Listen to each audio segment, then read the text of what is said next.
Phinde ngibingelele futhi bazalwane egameni elihle lomfeli wethu Jesu Kristu waseNazaretha, inkosi yamakhosi eyafa yavuka ephila kuze kube phakade. Siyaphila ngenxa yayo, nakuba siyakhuluma ngenxa yomusa kaNkulunkulu asenzele wona ngoJesu Kristu.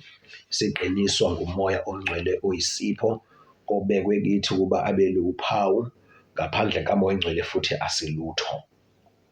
Ngeke sibone inkosi, sisindiswa ngoJesu, sihlanjululwe igazi lakhe, bese sigcwaliswa ngomoya ongcwele. Mayengekho umoya ongcwele, ungasho ukuthi uJesu Kristu uyinkosi kodwa umoya ongcwele engekho, then nawe uyifuthe ezulwini, ngoba uJesu Kristu uyindlela neqiniso nokuphila. Kodwa uthe uJesu, uma umuntu engazalwa ngamanzi nangomoya angeke ubone umbuso kaNkulunkulu. John chapter 3 from verse 1 to verse 7. So kumele ukuthi uzalwe ngamanzi nangomoya ongcwele. Akukho ukusindiswa ngaphandle kamoya ongcwele.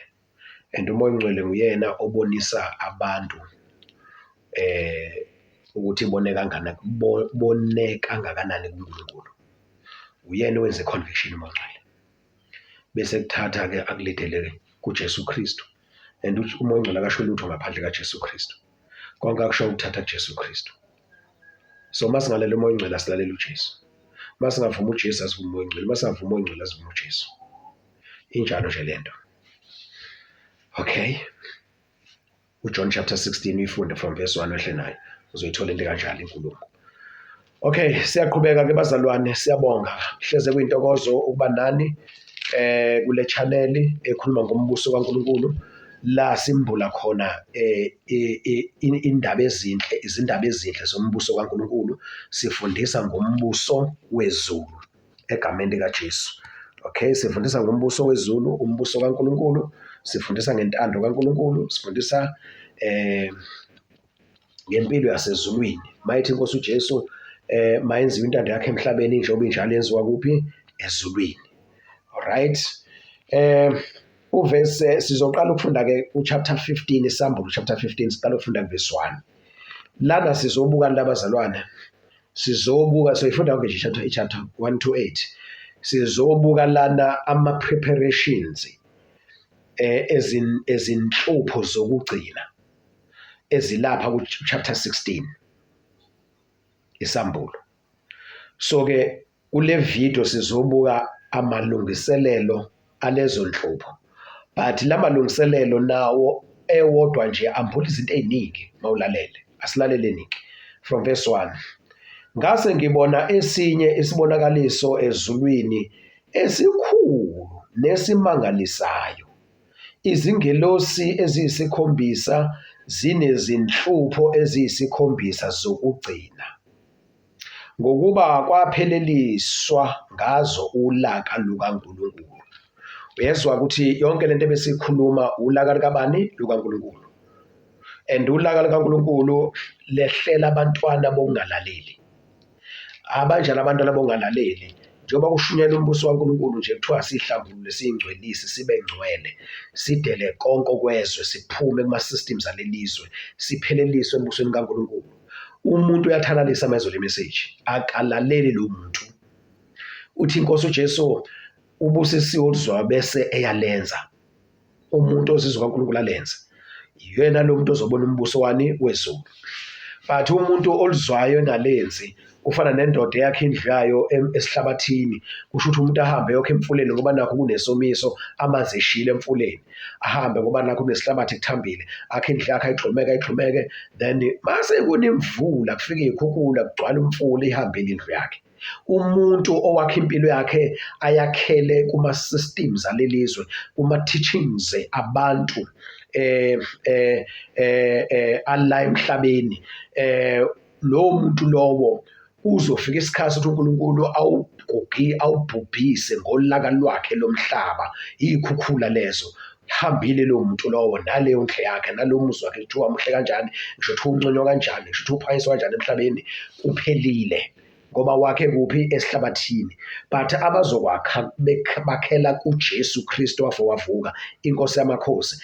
uJesu ulidwala, uma umuntu akhela kuye, ngisho kufika iziphepho ezimoya engcolile ezifika nekhonzi kaSathane, izimpi zamadimoni, izimpi zabalandeli bakaSathane, noma yiphi inhlobo yesiphepho nesivunguvungu okuqhamuka ngomubi nabantu ababi uhlasela umntwana kaNkulunkulu, but maye kuJesu usedwaleni ziyafika ishaye zidlule asale yena ame. Kodwa owakhela esihlabathini ilowo osupport uSathane nama-ideas akhe uSathane. So lo muntu wakhela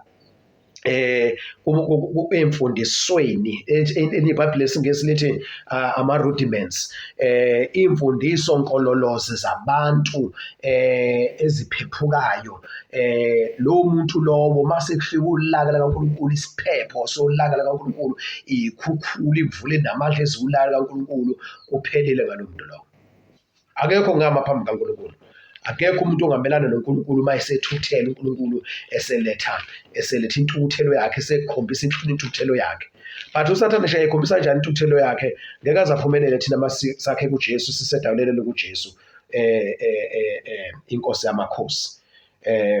Right, siyambonga uJesu Kristu waseNazaretha. Uma ufunda lapha baseKolose chapter 2 uyavuka nje bazalwane, kodwa sisambulweni.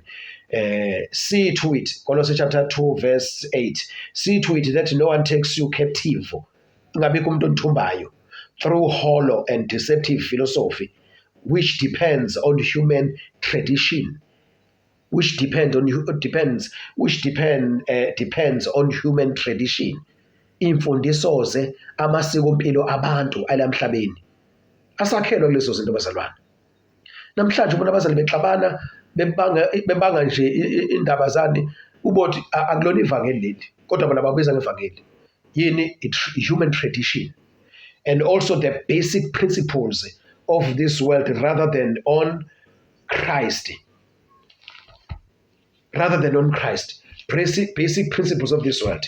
Yabona, ukhipha ingane esikoleni, yena useyeke umsebenzi, uthi usesindisiwe, uthi ulandela uJesu, usemfundi kaJesu, usedele konke. Hayibo, phela wena uma uthanda ama-ideas kaSathane ey'koleni zalelizwe, imsezalelizwe, qhubeka. Musuphazamisa abantu asebethatha isinqumo sokulalela umdali wabo uNkulunkulu ophilayo wabadalayo nenkosi uJesu yabafela esiphambanweni, base befuna ukulandela yona abakhonza yona.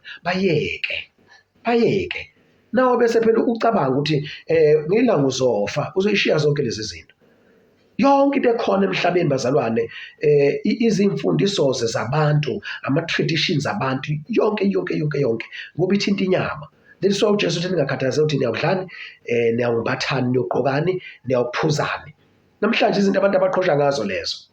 So thina kufanele sibe above that standard bazalwane. Siqonde ukuthi singobani kuKristu, uKristu ngubani kuNkulunkulu.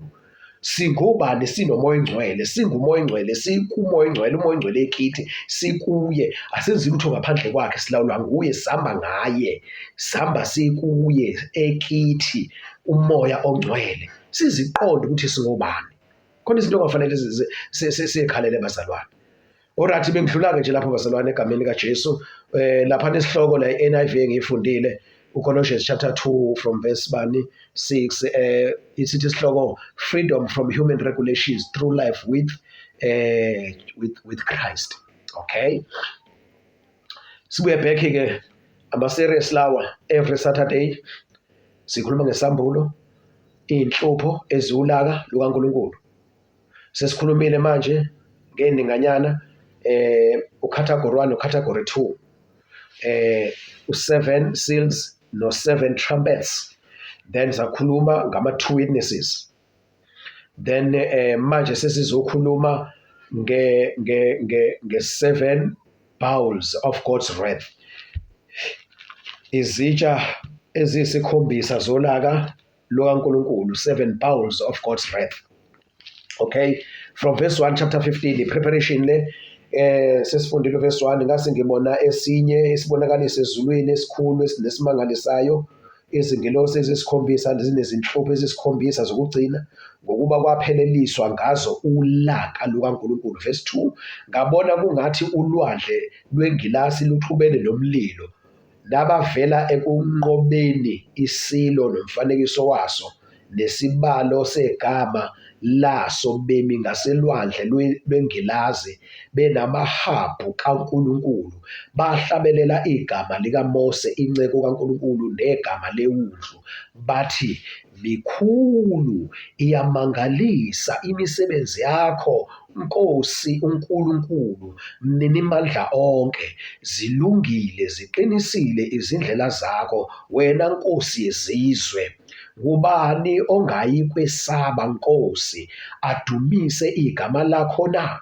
Ngokuba wena wedwa ungcwele, nezizwe zonke ziyakuza zikhuleke phambi kwakho, ngokuba izenzo zakho zokulunga zibonakalisiwe.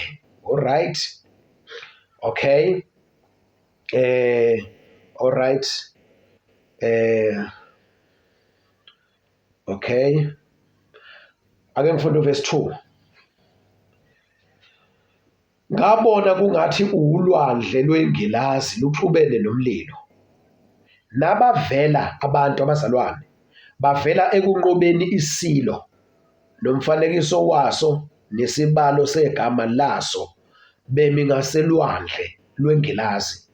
Abantu laba abaphile ngesikhathi sika 666, isikhathi umphiki Kristu esembuliwe, isikhathi sika 7 years wokugcina, but kakhulukazi u3.5 years wokugcina ngci.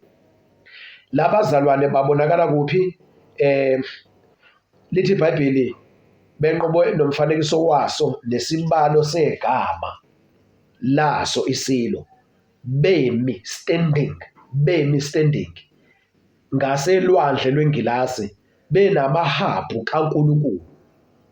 Then nakho kuverse 3, bahlabelela igama likaMose inceku kaNkulunkulu negama lewundlu, bathi, bamile benze njani? Bayahlabelela. Bathi umhlabeleli wabo futhi unendumiso phakathi, uyadumisa. And le igama likabani? Bahlabelela igama likaMose inceku kaNkulunkulu negama lewundlu. Alright? Babemi kuphi? Ngaselwandle lwengilazi.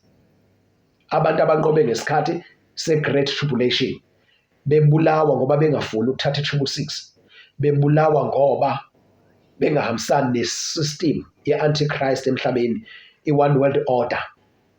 La sekune-dictator edictate umhlaba wonke, a one man word, u-Antichrist. Bona bamele imithetho kaNkulunkulu. Ngokwesiprofethi sezwi kaNkulunkulu, uma kuthiwa behlabelela igama likaMose, okwazi ukuthi khulunywe ngo-Israyeli lapho, khulunywe ngamaJuda lapho. Ibandla selinjani? Selihlithiwe. Siyazi ngani ukuthi ibandla selihlithiwe.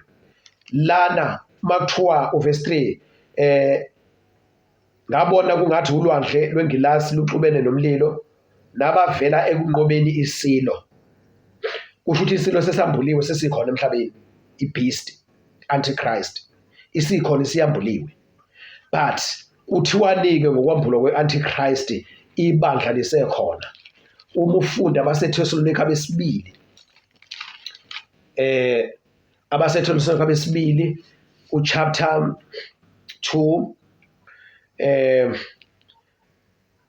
uverse 7, ngokuba imfihlakalo yokungabi namthetho iyasebenza kuphela kuze kudediswe yena obambezelayo manje. Lapho-ke uzakwambulwa lowo ongenamthetho, eyakumqeda iNkosi uJesu Kristu ngomoya womlomo wayo, imchithe ngokubonakala kokufika kwayo. Lowo okufika kwakhe kungokokusebenza kukaSathane ngawo onke amandla nezibonakaliso nezimangaliso zamanga, nangayo yonke inkohliso yokungalungi kwababhubhayo ngenxa yokuba bengavumanga ukuthanda iqiniso ukuze basindiswe. Ngalokho-ke uNkulunkulu ubathumela amandla okuduka baze bakholwe ngamanga, ukuba bonke abangakholwanga iqiniso benamela ukungalungi balahlwe. Okay?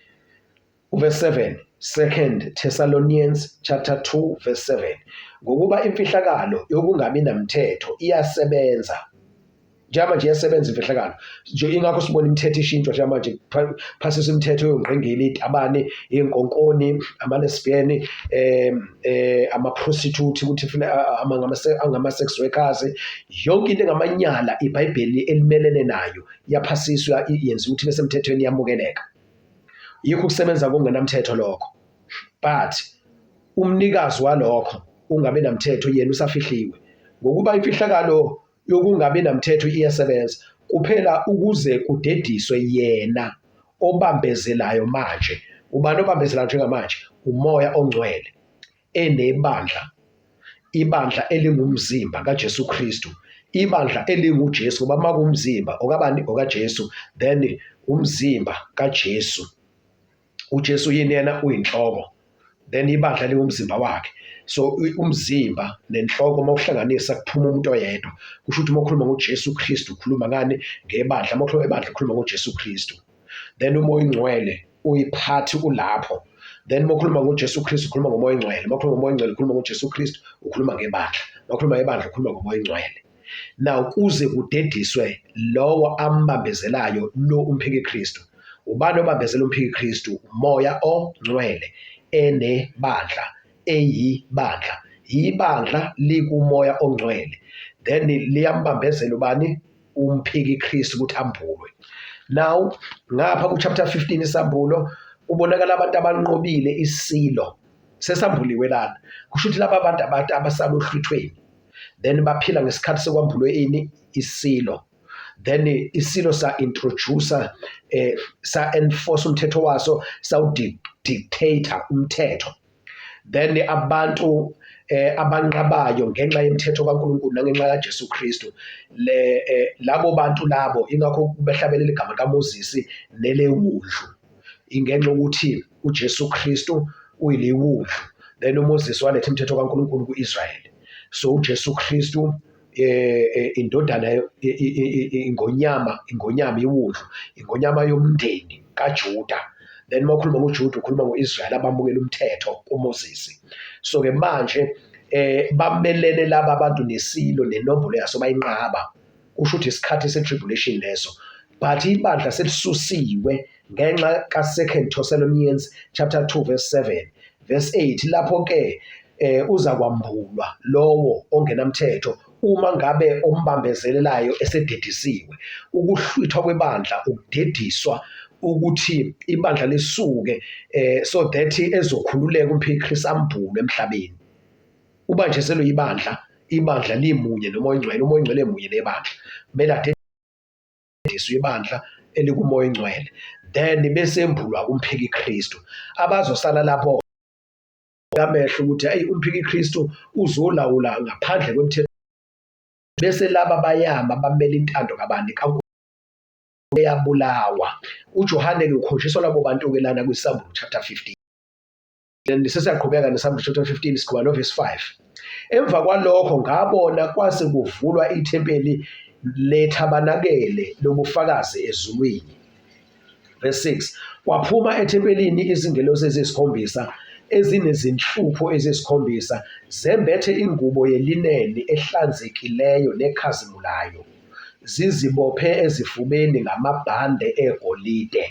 Alright, zigqoke ingubo yani? Yelineni. And ingilosi ezulwini zivezwa zingabantu besilisa, so zigqoke ingubo, dress or robe yelineni, into ephezulu kabi lineni. 2, amabhande akhona wegolide. So ngiyacela bazalwane, singashayani size siqedane, singadlani. Mawufunda amaGalathiya chapter 5 ngithi verse lokugcina ukuthi qaphelani manilumana ningaqedani. I-understand lento uma uNkulunkulu ekwambulela ukuthi abantu abayeka amagolide. Why? It's because amagolide akhona aphefumulelwe uSathane manje agcotshwa, uthathwa igolide edalwe uNkulunkulu, then layo setshenzwe embusweni obumnyama, ama-altar ombuso obumnyama, kwakhulunywa ama-spirit khona. Uma eselethwa amagolide edayiswa la emhlabeni, asuke sehamba namaspiriti. Lawo maspiriti lawe inhloso ukuzoqeda wena mzalwane.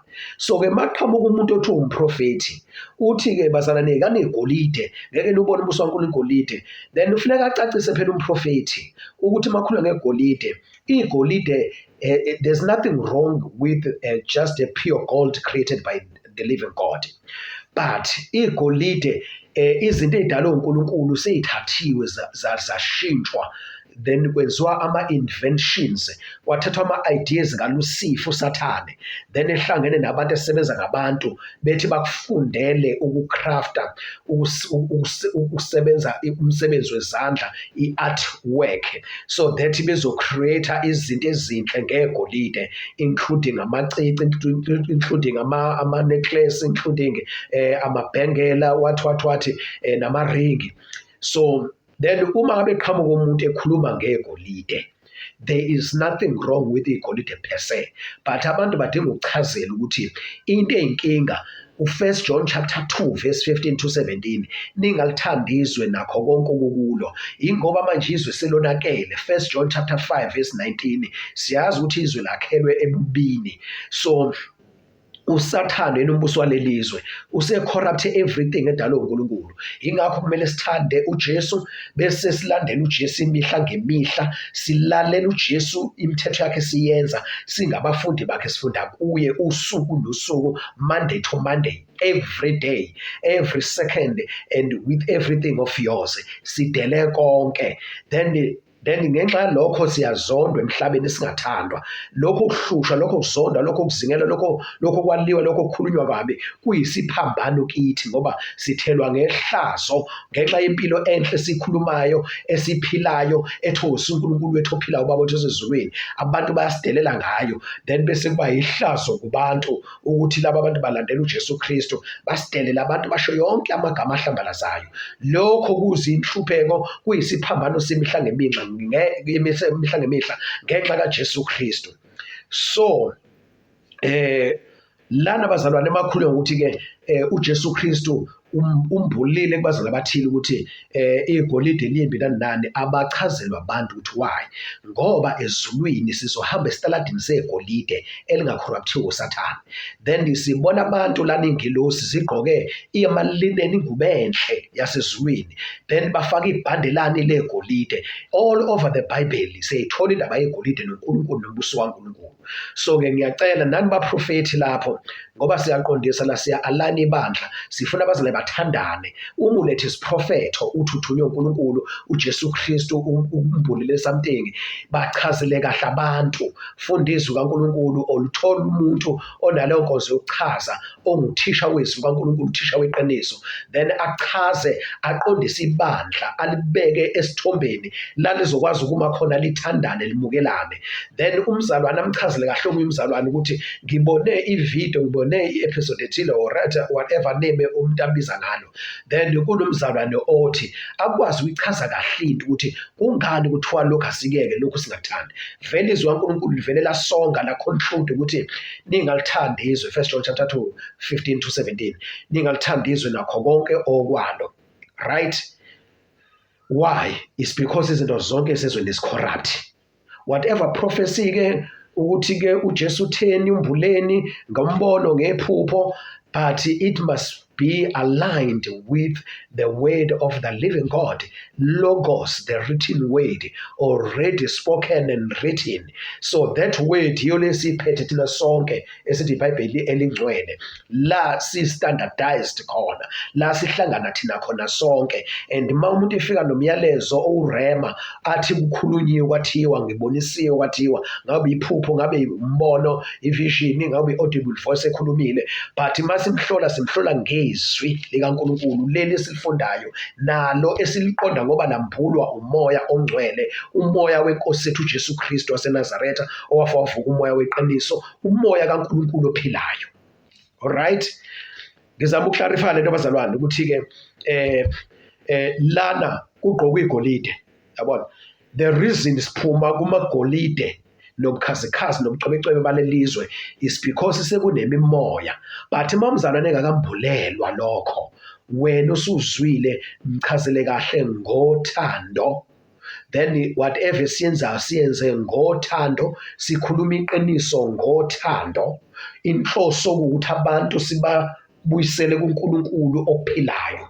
then bambulelwe imfihlakalo yevangeli eqiniso likaJesu Kristu, bambulelwe ngombuso kaNkulunkulu ophilayo, then amagama abalotshwe encwadini yokuphila ezulwini. Umoya Oyingcwele bese ehlala nabo, bese umoya Oyingcwele ekhuluma nabo ukuthi lokhu ku-wrong ngani.